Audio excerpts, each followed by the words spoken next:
Do you want to take your media strategy to the next level? Today, we'll show you how Morpheus can help you optimize and plan your advertising investments more efficiently. You'll be able to allocate your budget smartly and achieve more impactful results. Stay with us to learn how to make data-driven decisions and maximize your gain. In this video, we're going to talk about one of the biggest headaches, which is planning. Let's keep moving forward. We have my data, uploading PSV. It could be imported from Facebook ads, LinkedIn ads. We've put media channels, include what has generated an investment, where we've spent money, email marketing, Facebook ads, LinkedIn ads, Spotify ads, Bluetooth ads, several contextual ones. We've included methodological data. We could add context, but not necessarily something that generated an expense. Here's the KPI that interests us, total sales. We've entered the model here, providing a series of information. Several contextual ads are included. We've added methodological data and context without generating expenses, like investments or clicks. The KPI of interest is total sales. The model provides detailed information, which will be covered in specific videos. Media distribution and optimization is equitable. And here's the KPI that interests us, which in this case is total sales. It gives us all this information. We've entered the model here, and it provides us with a whole series of details that we won't dive into right now, because there will be specific videos for that.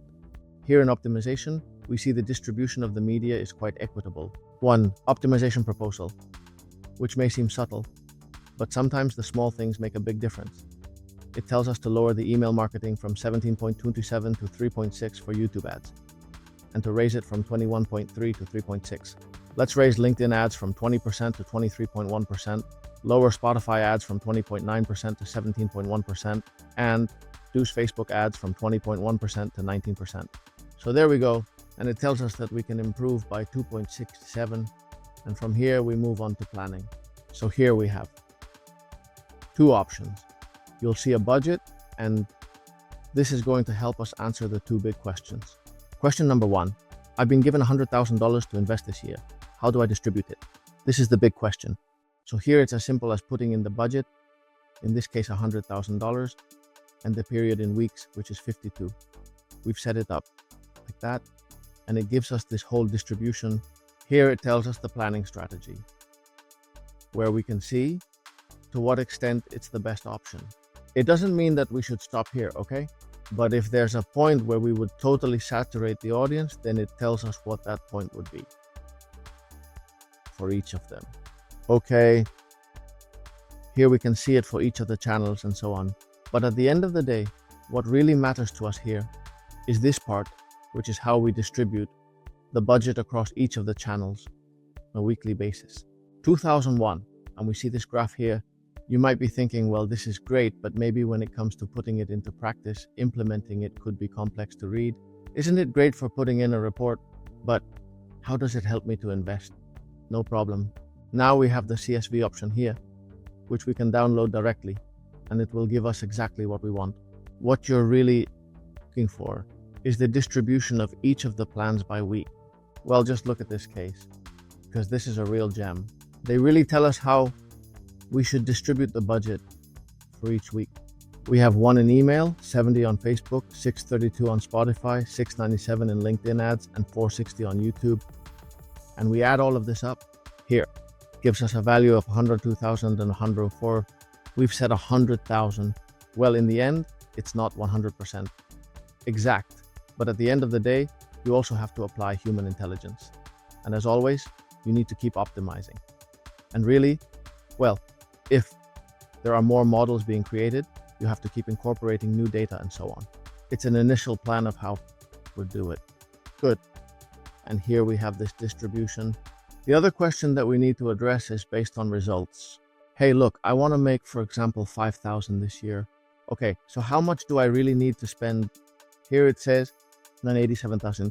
Remember that these are example data, so it shows a lot or a little of the example data. Look, with 5 million, it tells us how we should invest in this case. So look, we have it here, and in the same way, we download this CSV here. All right. We download it here. We open it, and it's the same here. We have the distribution for each of the. Okay, look at this case. Done 987,000. Look, maybe it can be done. Wow, this could be a lot. Could be a lot.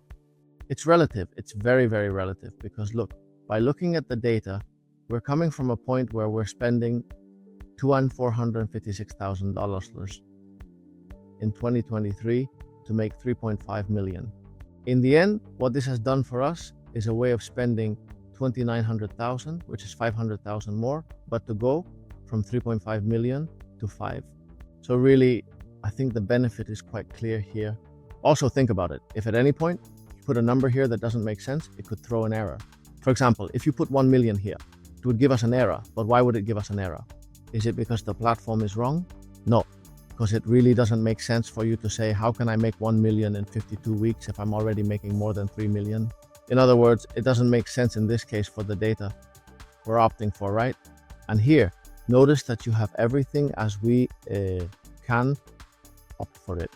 Well, this would be today's video. I hope you found it interesting. I really think it is, and a lot, because it helps us answer some very, very interesting questions. And well, see you in the next videos. As always, thank you so much for your attention. Until next time.